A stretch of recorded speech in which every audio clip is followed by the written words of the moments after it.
Well, good afternoon, everybody. Again, I'm Providence Mayor Brett Smiley. In a few moments, we will hear from Rhode Island Governor Dan McKee, Providence Police Chief Colonel Oscar Perez, and then Ted Dock, Special Agent in Charge from the FBI.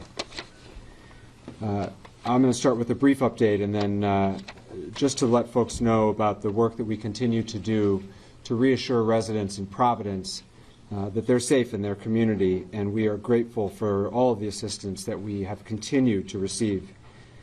As we announced last night, we would be providing enhanced police coverage throughout the Brown community, throughout the East Side, and really throughout the city of Providence.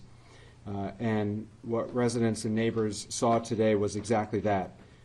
There was specific enhanced coverage in Fox Point, Wayland Square, on Thayer Street, and on Hope Street, which are the commercial districts in the area. And I want to express the city's profound gratitude to the following departments who provided mutual assistance and additional coverage today. First and foremost, the Rhode Island State Police have been excellent partners, and I'm grateful for the governor of making sure that those resources are available to us here in Providence. But we were also assisted today by friends from neighboring communities here in Rhode Island, which is a terrific way in which our colleagues from throughout Rhode Island have been assisting. Today we had extra help from North Kingstown, North Providence, East Providence, Central Falls, and Pawtucket. Many other communities have offered to help, and we expect to take that help in the days to come. But through that mutual assistance of our neighboring communities, we were able to provide that additional coverage. Secondly, we were able to provide coverage to our schools today. We did have school here in Providence. I'm glad we had school today in Providence. We'll have school tomorrow in Providence. This is the last week of the semester, and it's important for kids to be in school, and so we're encouraging parents to do what's right for their family. We understand that there are probably difficult conversations happening at the kitchen table right now, but if you're comfortable, you should send your kid to school. Providence Public Schools are open, and we have police coverage at drop-off and pickup times to provide that extra sense of safety and security for our families.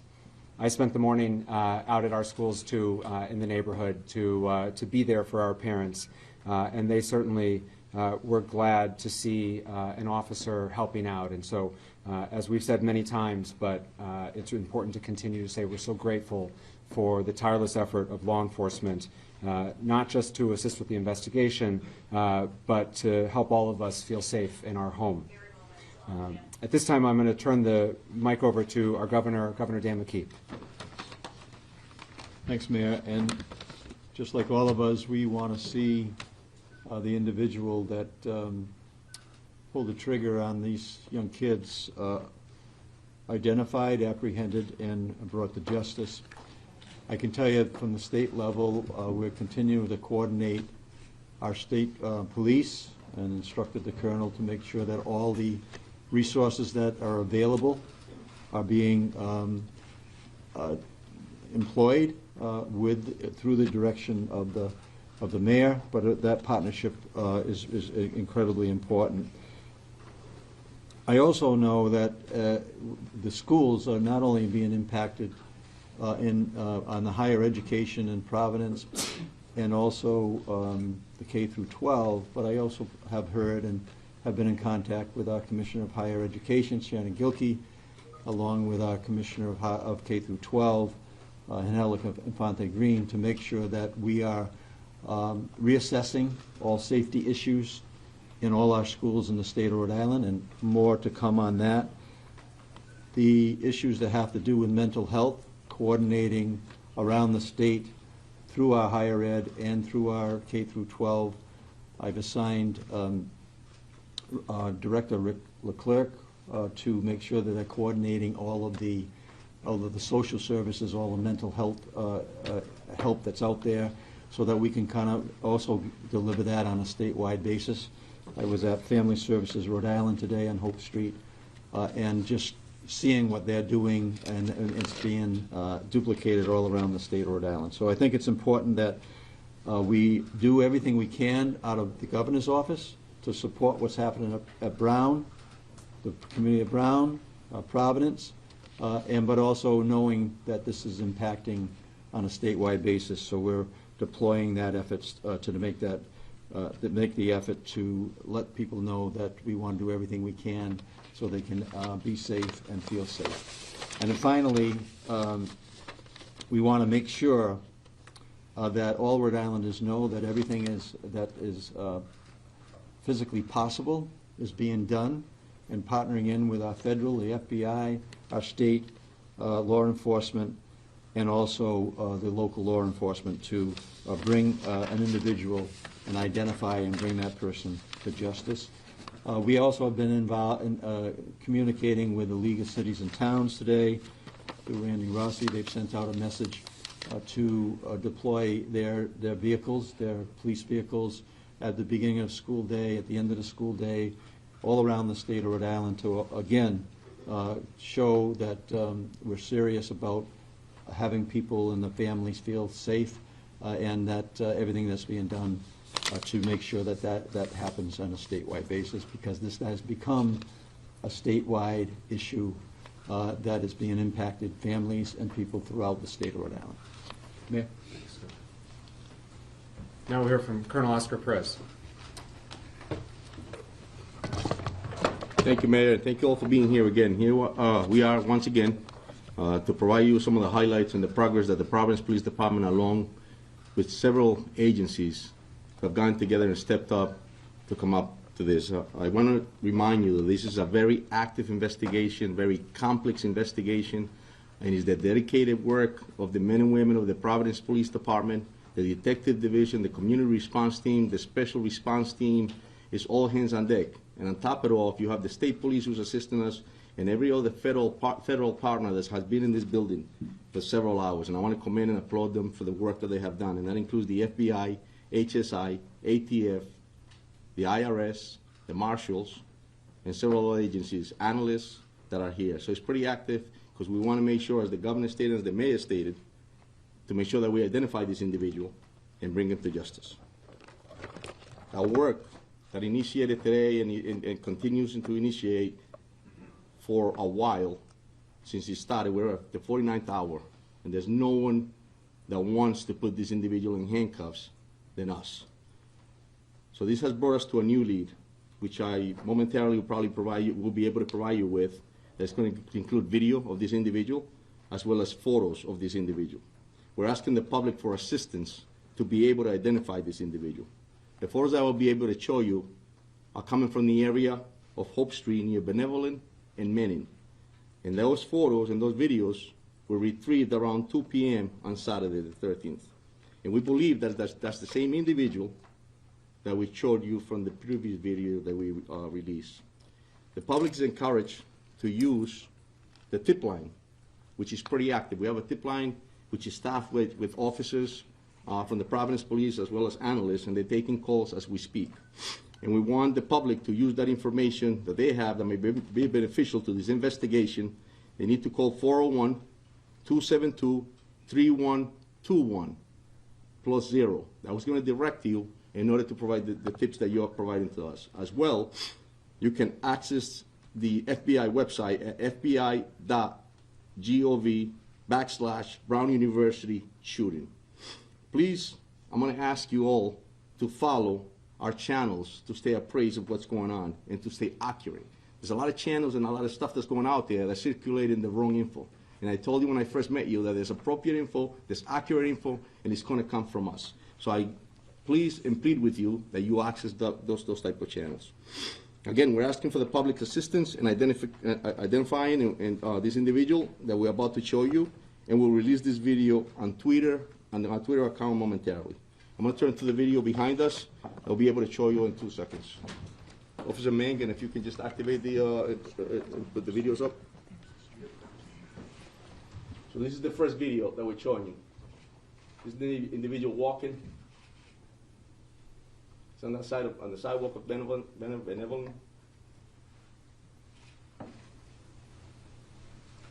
And this is prior to the incident. Here we go again with is this video too, Mike? Again, you see him walking.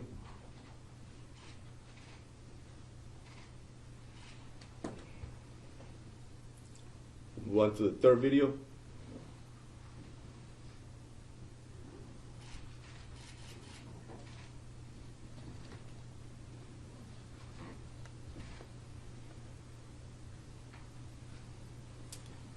want to, this is some photos of this individual.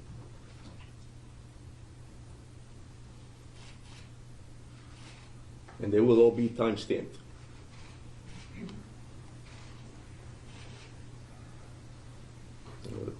The last photo.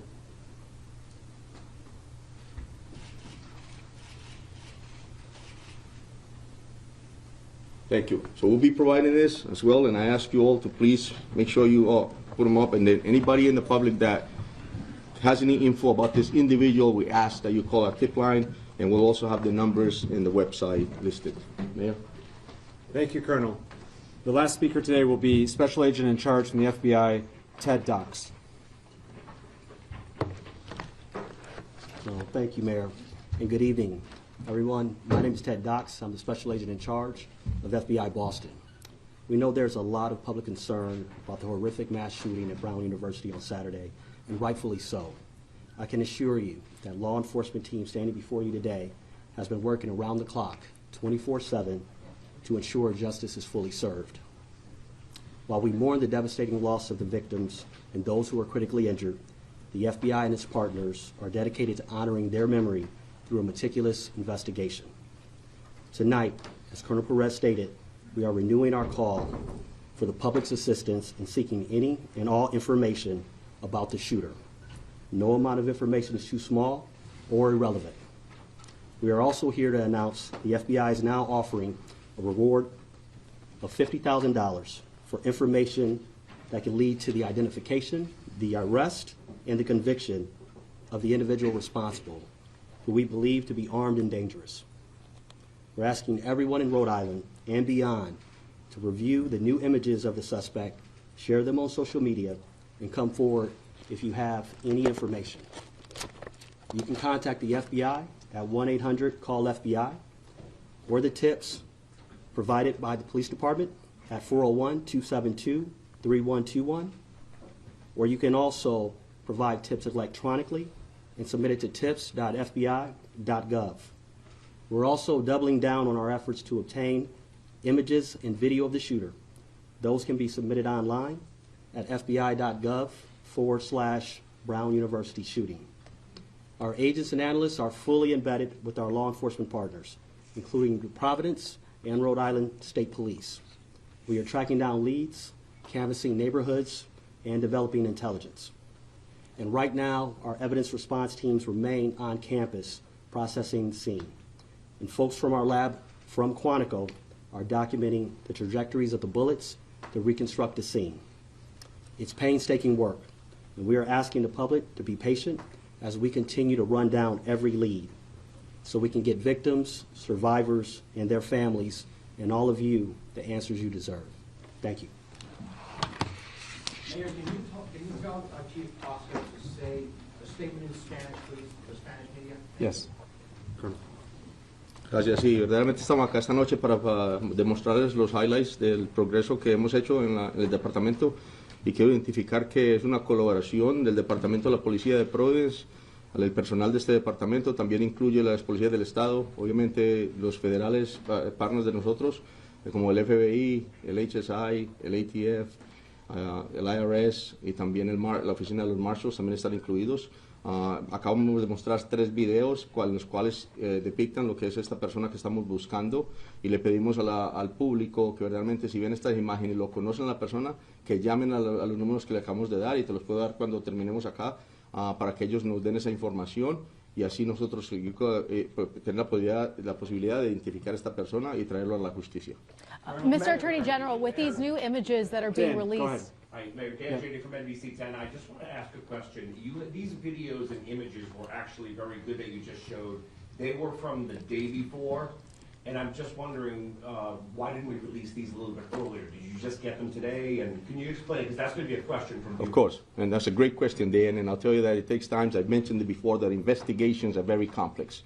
And when you're doing canvassing areas or when you're developing evidence, Sometimes you get directed to another direction, and then that's what makes you go back to certain areas and continue to investigate. Here we are at the 49th hour, but I got to commend the dedication and professionalism of all of us that I mentioned earlier, because it's that passion to bring someone to justice that led us to get this info that we got today to be able to provide to you. Mr. Attorney General, with these images and photos, One second. with these images and videos, are you all going to distribute them so the media can distribute them? 100. And then you are. And then, yes. Mr. Attorney General, yesterday you made it clear we didn't have an image of this person's face. Now these images show we do have this person's face. Is this going to be key in solving this case, which you seem very dedicated in doing? Yeah, look, I think, as I've said multiple times today, that these investigations are like threads that you pull on a garment, and some of them you pull and the garment doesn't open up, and other ones you pull and the garment comes undone. I think when you go out and get a better image of the person's face, that can only help the public, help us identify this person and confirm that they're the right person when that time comes. You know, the prosecutors today have been working with the law enforcement agents and police officers to advance this investigation, and I would describe today's work as making steady progress to identifying the person that we saw in the video that was released yesterday, and the sooner we can identify that person, the sooner we can, I think, blow this case open. But that's work that has to happen in the next 24 to 36 hours. Mayor, what led you to believe that there was no further threat to the community today? You mentioned yesterday that there was no additional evidence.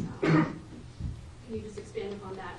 Yeah, it's the same. It's the same as yesterday, which is ever since 4:05 on Saturday, which was when the first call came into Brown. There's been no new, credible, specific threat anywhere in the Providence community having anything. There was no threats made prior to the shooting, so how can people feel safe with that information? The way in which we are trying to reassure our residents is through a noted, visible police presence throughout the community. It is going to be hard for my city to feel safe going forward. This has shaken us. That will be true tomorrow. I suspect that will be true the day after the general convicts someone. This is a process to restore a sense of safety. But we're going to take those step at a time. And the first step in what we're trying to provide today, and which we did well with the assistance of our neighbors, and we're grateful for it, is a noted, visible police presence to provide some confidence for families that are taking their kids to school, people who have to get to work a shift. You know, I spent lunchtime today walking down Thayer Street, and for our guests, Thayer Street is the commercial district right adjacent to campus. And I talked to one of the women at Antonio's, which some of you know is a pizza by the slice joint, and she said, I didn't want to come to work today, but I needed to work. I needed to take the shift, and that's a very real thing happening in our community right now. But she noticed, and she appreciated the fact that there were patrolmen walking up and down Thayer Street. It made her feel a little bit better. And when she comes to work tomorrow, I hope she feels a little bit better after that. That's where we are right now in terms of restoring a sense of safety to the community. And that's what we're going to continue to try to do. Mr. Mayor, just on a motive right. Bill, go ahead. Mayor, two questions. Yeah. To that point, a lot of people scared right now, a lot of people confused right now in the city. Yeah. Can you speak to them directly, summarizing what you just said or any other thoughts from the heart? Yeah. Your take right now is Providence safe? Yeah. Providence remains a very safe city, and Providence receives really the best law enforcement, I believe, in the country. And today, especially at this moment, it's being augmented by great professionals of other Rhode Islanders, the state police, and others, and our federal partners. But my sense of the community right now is that this is starting to get very real and very personal. And I heard that today. I heard that last night at the vigil. We're all 2 degrees of separation from one another. And now people are starting to share stories with one another of, oh, my neighbor was nearby, and oh, my friend's kid was supposed to go to that review session but didn't. I'm starting to hear those stories, and I think all the Rhode Islanders in the room are starting to hear those stories. I heard that story again today with one of our customers is one of the teachers, and so it's starting to get very personal for our community, which is hard. And that's, I think, where we are sort of emotionally in the process. But we're here for one another. That's the scary side. The upside is that this is a tight-knit community that looks out for one another. The governor was there. All the officials who were up here with me tonight were with us at Lippert Park last night. It was 10 degrees. It was loosely organized, and yet hundreds of people came out because they wanted to be with one another. They were hugging their neighbors. They were crying. And they were offering each other support. So this community will heal from this. We will move forward. But that doesn't make light of, and I'm certainly not making light of, the fear and anxiety that persists. But the only way we're going to move forward through it is one step at a time, and today's one of those steps. Bart, go ahead. For the Colonel, Yeah. do you have any idea what kind of firearm was used in this shooting? And do you know how many rounds were fired? Do you have any details of that nature? It was several rounds, and it was a small caliber, actually 9mm firearm was used. And it was several rounds into it, and obviously, as we all know, the casualties and the injured people, it's just terrible. So, yes. Colonel, I have two questions. Yes. Who's the lead investigator on this now? And secondly, what do you believe that a person of interest was doing in that video and those pictures that you obtained? Yes, so the first question, the lead is, obviously we're taking the lead, but we couldn't do this job without the assistance, as I mentioned, and collaboration of all the different agencies and municipalities. This is a team effort. This is important to us. As the mayor stated, it has shocked the city, and a lot of people are concerned. So this is an effort to put handcuffs on somebody, and it takes a whole team to do that. My second question is, what do you think he was doing? Was he staking out the area? Because this was the day before the shootings, correct? Correct. And so, What do you think he was doing? that's it. Was it hours before or days So before? it was a few hours before, and I'll tell you that at this point, that's all we have. So it was a few hours before what he was doing. We'll be able to find out further once we come to investigate. Go ahead. Go ahead, John. Go ahead, John. John DePietro, Road Patrol Live. Can you talk about, is it unusual to change the direction of an investigation as it's going on? That's a great question, John. I think that, all detectives throughout this nation and in the world understand that when you're investigating a case, it takes different paths. You start somewhere, you start here, and all of a sudden something else pops off and you're going in a different direction. And that's what happens. It's complex. And at the end of the day, you have to investigate, you have to pull every rock, you have to look at every video, you have to examine evidence, you have to check ballistics. It just takes a lot of work. You have to interview witnesses, and sometimes that takes you to a whole different path. And as a police officer and a detective, you have to make sure that you don't get into the tunnel vision in order to be able to get the right answer. So yeah, they do change. Go ahead, Steph. Go ahead, Steph. Concerned that from what time passes, it'll be harder to make an arrest. I'll tell you, every Within minute a couple days. Every minute counts. Every minute counts. But what doesn't stop is the dedication and professionalism of this department as well as our partners. Staff.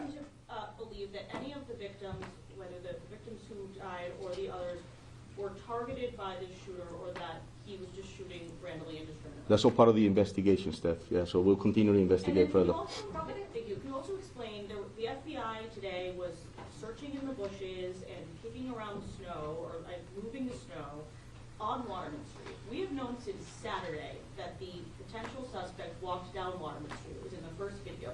Why would you be now looking in the bushes for something on Waterman Street 2 days later after it had snowed? So I just answered John the same question on how investigations, they turn and lead you in a different direction.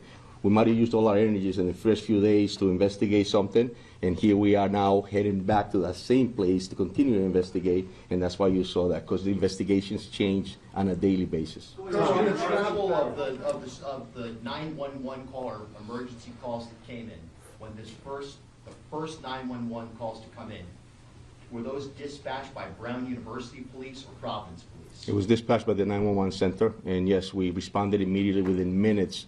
You saw the Providence police cruiser pulling up. So Providence has been the lead investigator on this from the beginning? That's correct. Patrick. Have you received any leads or indication on whether this was personally motivated, political, or otherwise Are there any threats to Brown that they have turned over that would give us an indication of why this might happen? It's a great question, and that's something that we're all asking ourselves, and we'll continue to investigate to be able to get that answer. In front here. Do you have reason to believe that this person is no longer in the community? Because can you continue to try to reassure the public that they are safe, but you also just said that this person you believe is armed and dangerous, so how can both be true? Well, yeah, right, and that's something that's unknown, but like the mayor stated, I'll tell you that we have enhanced enforcement in that area. We have, Steph stated earlier, we have a lot of officers in the area, so in that sense, it's going to be safe. But however, as well, I just want to remind the community that our priority in law enforcement and in the city is to keep our constituents safe, keep them informed, and to keep them committed, to understand that we're a professional, we're dedicated, we're going to put somebody in handcuffs, and we're going to continue to do this job. So I want to know. Reason to believe that they are no longer in this community? That's something that we're continuing to investigate. Colonel Perez, just real quick, Tom Quinlan, WPRO. On the trajectory of where this guy went from the videos that you saw, where is the last place that you would, you have a clear video of seeing him? Is it like, are you still getting video from houses in that area? And, you know, Colonel Weaver, just real quick, in terms of the state's response, how much enforced patrol, we know about the enforced patrol in Providence, but are you putting throughout the state to keep the highways, you know, keep an eye on the highways? We have increased our patrols throughout the state, and we will respond accordingly to any requests for additional assistance. This is a collaborative effort, not only from our uniform division, but also our detective bureau is embedded here with Providence and our federal partners, and we will not stop until we find out who the suspect is and bring them to justice. In some other instances, suspects. I just want to clarify something, because it seems that we're a little confused as far as the video itself. It says 2 p.m. It was the day off, 2 hours prior. So where 2 p.m. So where's, yes. the last house that you actually have video Just from? let me just finish with the. Go ahead. Thanks, Dan. Where's the last video that you actually have video from in that It's area? it's in the vicinity of Hope Street, between Benevolent and Manning Is Street. that, and that's before the shooting? That's correct. Yes. 2 hours, right? Yeah, 2 hours prior. Yes. My turn. Bill. Tom, this video that you just released, more than anything, is key to wrapping to this case, okay? We have a closer picture of his face, we have a closer picture of his body. Based on that and witness interviews, do you have a new description of the person of interest now? Because he looked like a guy just walking around, you know, the neighborhood. Is there a new description you can give us of? There is, and it will be on that poster that we're going to be releasing on the images, and the height, weight, and things of that nature are all posted on that poster. Colonel, It's something that we're investigating there. Colonel, in other manhunt instances, Dime. Desde ayer se han filtrado a la prensa Sí. el nombre, la fotografía y hasta la casa de la persona de interés que estaba bajo custodia. Sí. Quiere responder esta pregunta en los dos idiomas. Sí. Hoy habían algunos medios haciéndose eco de que había una segunda persona de interés en custodia. Este no es el caso porque no he escuchado absolutamente nada en esta conferencia que se refiera a eso. ¿Me puede usted decir cuánto o cómo están manejando ustedes la información dentro del departamento y cómo se está filtrando a la prensa? Claro. Porque esto crea confusión, obviamente. Sí, sí. So the gentleman just asked a question about how information is getting filtered into the community and out from us. And the question was that past few days an individual was identified and was detained, and he was a person of interest. We had him here. He's asking, how does that get out to the media? How does that happen? My answer to that is I have no control over what's being released or circulated in the media. Speculations that occur. What we can control is what we give you here. And as I was speaking earlier, that's why it's important for you to get the information from us.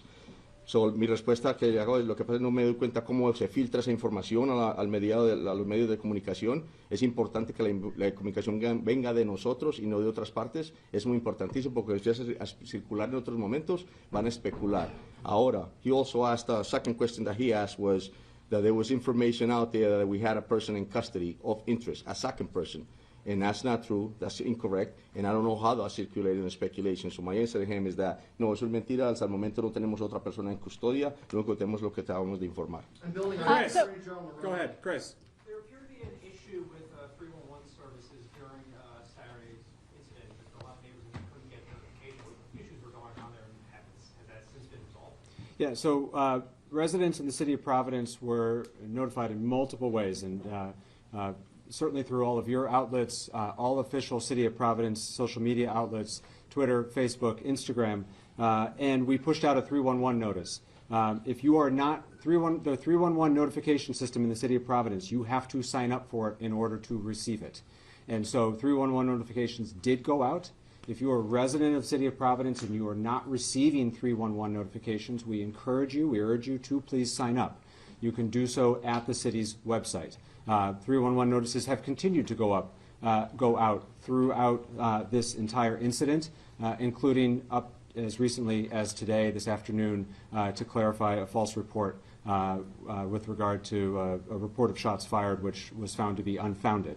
We sent out a push notification through 311 to reassure people because in this day and age, there's a lot of misinformation. A lot of people are getting reports through non-official channels and are getting anxious as a result of it. And so 311 notifications are working fine, but you have to register for it. And you have to opt in for text messages. If anyone needs assistance for how to sign up for 311, if you are not tech savvy or if you are having problems, you can call the phone number 311, and we have staff available who will help register you. For all of our community, please know that there are always bilingual individuals to take those phone calls. Colonel Perez, are you working with neighboring states? Mr. Attorney General, you were on CNN this morning talking about the person that you spoke, the person of interest from yesterday was cleared. We have not heard that here today. Can you talk about, is that person of interest still here in the state? Who was he? Was he from Wisconsin? Just, Yeah, I think, as I said last night, for those of you who were here, I thought it was really unfortunate that this person's name was leaked by somebody. Is he cleared? Well, let me finish my answer. Was leaked, excuse me? Why you finish the answer? You just answer his question. No, I haven't finished it yet, Ronaldo. So I'm going to finish it. So the person who was held, it was unfortunate that his name got leaked, because it's one of the reasons why we use words carefully.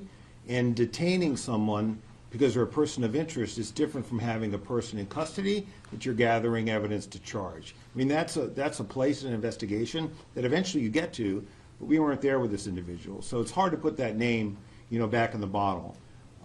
He has been cleared. He is not a person of interest any longer. The investigation is now focused in another direction. But I want to clarify something the chief said. That doesn't mean that while part of the team was focused on him, other leads weren't being followed up on. What's critical here is that we reconstruct, and the police know this, our prosecutors are working with them. It's critical that we reconstruct this man's movements, both before and afterwards. My hope is that we will eventually have that pattern. But when you ask staff why are they looking in particular areas, where he was and what his movements are developing as we obtain additional evidence. So that can't explain why people are looking somewhere today as opposed to 2 days ago. We're learning more about his movements as we gather additional video evidence. And that video evidence has been coming in at a much greater degree than it was 12, 24, 36 hours ago. Why, you ask? Some people were away for the weekend. Some of these places were businesses. So what the team is doing, there are a bunch of teams doing different things, exploiting electronic evidence, exploiting physical evidence, meaning forensic evidence from the crime scene, canvassing the neighborhoods. And those are the threads that when you pull them will open this case up. And that has been true over the course of my career, and I'm confident it'll be true again here. Governor. Yeah, go ahead, Bill, and I'll get out of the way after that. Go ahead. This kind of follows up on what Colonel Perez said about, to the general public to use official Providence police channels, be it YouTube or whatever. Are we doing a good job here? Is the media doing a good job in the ultimate goal right now of trying to locate this person? Yeah, look, I think part of what's important about these briefings, I give the mayor great credit for doing them, is to help push out information in a case like this to the press and the public to help us solve this crime. That's potentially what it'll take here. Mr. Mayor, I want to go back to Brown University. Yeah. Okay? There's been a lot of questions I've heard from a lot of parents today, and it goes back to the question about the alarm and that was installed in 2007. that in an active shooter location, it sends off a notice and tells people what to do. That never went off. I'm wondering, what is Brown's answer? And perhaps even just as important, why isn't Brown here today? As for the decision to activate the Brown alarm, that's a question for Brown. I believe it was asked of the chief of the Brown Police Department the other day. You'd have to follow up with him. Okay. This is not a decision that the City of Providence or any of the other law enforcement partners that you see behind me can trigger that alarm. I don't know the answer to that. We continue to work very closely with Brown, and it is no lack of support, or there's nothing to read into the fact that they're not here today. We have meaningful. We felt like there was meaningful updates to make with respect to the investigation, the video and photos that we shared today. Brown is not a part of those updates, and so we have all of the relevant agencies who are working on this and where we are in this investigation today, and that's why who you see here is here. Governor McKee, a question for you, sir. Why Brown didn't have those sirens go off? Have you had those conversations with them? Again, Brown has to answer that question, but it is clear that, and the Colonel mentioned this, and we've talked about it a couple times over the last 2 days, the police response to the initial call was swift, timely. We don't believe there was any, it could not have happened any faster than it did. And so I can't speak to, honestly, don't know a lot about their alarm system, and you'd have to ask them about it. But in terms of our response, it was nearly immediately. There's a lot of presence in that area, and Brown PD responded very quickly. Governor, please. We can't ask Brown if they don't show up. Well, you have their contact information, and I would encourage you to reach out. Please, straight back. I'm sorry. Do you have any update on the victims who are still hospitalized? Have you spoken with any of them or their families? I don't. There's no degrading of their condition, but I don't have the latest status of them. I've not spoken to them since yesterday, although I know other people have, and we're happy to try to get you an update for our next. Governor McKee, President Donald Trump says that Brown is to blame here, saying that the onus of this tragedy is on the school itself. Do you think that's a fair criticism? Do you disagree with what the president is saying in response to this shooting, sir? Who's the question for? I'm sorry. For Governor McKee.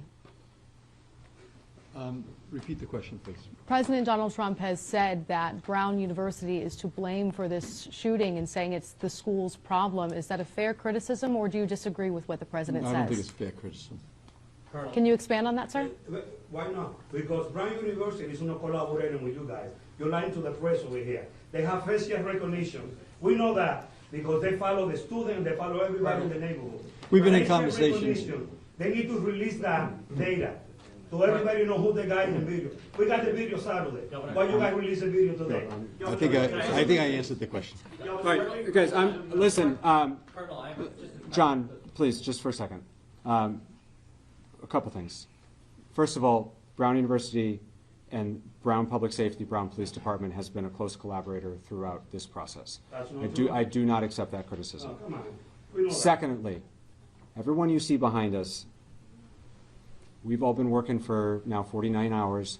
We're tired. We're serious about the task at hand. I know all of you have been working very hard, and I suspect all of you are just as tired. The press has been a great partner in pushing out relevant, factual, timely information, and we are grateful for that. This crowd has grown a little bit over the last 48 hours, and I know that people are weary, and so I'm asking, please, for a little bit of patience and grace, and we have been fully transparent. We continue to answer your questions. We will continue to do so. But the best way to inform the public and to ask for their help is for these opportunities to not degrade into baseless accusations, and we will point them out when we hear them. John, go ahead, please. Question to the Colonel. Colonel, we learned, you revealed that the shooter used the 9mm. Now, there's a report the shooter yelled something right before his shot came in. Could you tell us what that was? Yes, part of the investigation, John, and we'll, yeah. Now, the only reason I ask that, though, is, for instance, like with the Unabomber, his brother recognized the writing. So it's possible a friend or family member might recognize if the person said something that was significant. Correct. So that's why You don't, other than the 9mm, is there anything else inside that auditorium that you could tell us? No, that's correct. Listen, like I said earlier, investigations will bring us to evidence that we need to collect in order to be able to prosecute. But he did yell something. With that being said, we're going to continue to collect evidence, and if it leads us to something to that nature that's going to be extremely helpful for us to identify somebody, we'll be the first ones to put it out. Alex, Go ahead. Alex. With how much time has elapsed at this point, do you have any evidence that indicates that this person is getting help, or are they a lone wolf in this situation? Yeah, so we'll continue. Those are great questions, Alex, and I think that's something for us to continue to investigate. This is active and it's complex, and so that we may have an answer to that they by themselves, but that's not something that we have ruled out, and we won't do that. So. To the left here, please. Are you looking for both a living or a potentially deceased person of interest? We don't rule anything out. Like I told you earlier, this is a complex situation. It's fluid, but we'll continue to do our job in order to be able to get those answers. Straight back, please, back. You were describing the suspect, or the person you're looking for, as someone in his 30s, and then he said 20s.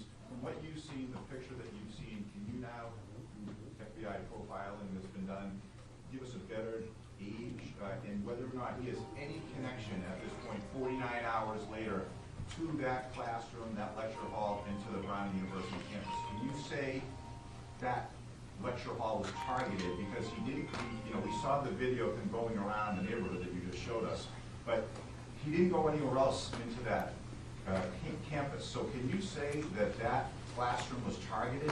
I'll tell you that what I can tell you is that this individual definitely targeted the Brown University, because clearly we're here speaking about that. And I can also tell you that obviously it's something that we're looking into as far as if there's anything else that he was targeting, but it's all open. Was there another question to that part? I asked about the approximate age, because Yeah. this is the first time we're seeing his face, and just like with the marathon Yes. bombers, when the authorities finally put those pictures out, Yes. within hours, Yes. those people came up. So now that for the first time the nation is seeing this image, Correct. frontal image of this suspect, Yes. what are you able to, and the SAC from Boston Yes. especially, what are you able to now determine? And we have that, and they have been extremely helpful, and we're going to be able to provide that to you so that you can put it on your own websites. But do you have that right now? Do you have his actual age right Dan, now? Dan's got the last question, and then we're going to wrap it up. All right, I want to ask two questions, Yeah. if I could, Mayor. To follow up on John's question, did the suspect yell, like has been reported, and there's been some erroneous reporting, but did he yell when he came to the classroom? And how valuable have witness statements been from those who survived? Listen, my heart goes out to the victims. It goes out to the families, and I'll tell you that their cooperation has been extremely helpful. And that, with that being said, we'll continue, and I'm gonna respect the fact that, and I hope that they get better. And my heart and soul goes out to them. So, Did he yell though? Did so he say that's something? something that we're investigating. We took statements, and we have to confirm that. So- Question for somebody. We're gonna wrap it up here. For your planning purposes, we will continue to brief in this location until we say otherwise. We also, unless there's a significant update, we don't expect to brief further today, and expect to do this again tomorrow. Obviously, subject to change, please make sure you're on the press list. If you're not, you can see Josh. That's how notice will be made. But for your planning purposes, that's our expectation. Thank you all very much.